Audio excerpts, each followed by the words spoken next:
মানে আমাদের অনেক অডিয়েন্স ধরে নিতে পারে যে গ্লোবালি কাজ করা মানেই হাজার, হাজার ডলার। আমি জানি না। আমি আপনার কাছে প্রশ্ন করতেছি। আসলেই কি গ্লোবালি কাজ করা হাজার, হাজার ডলার কিনা?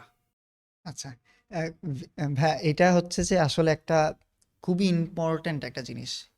ইন্টারভিউতে একটা কোশ্চেন থাকে সাইট ফাউন্ডারদের সাইড থেকে বা এইচআর এর সাইড থেকে যে তুমি কত টাকা স্যালারি চাও, রাইট?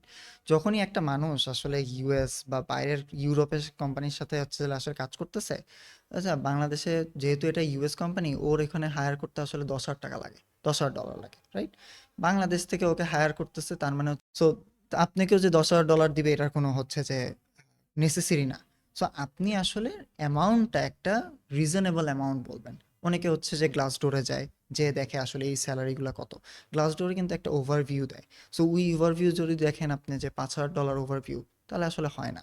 আপনি আসলে যেটা আপনার জন্য নেসেসারি, আর হচ্ছে যে আপনি ঠিক আছে, যেহেতু গ্লোবাল অপরচুনিটি আমি আর একটু বাড়ায় বলতে পারি বা অ্যাপ্রক্সিমেট এরকম রেঞ্জে আমি হইলে আমার জন্যও ভালো, কোম্পানির জন্য ভালো।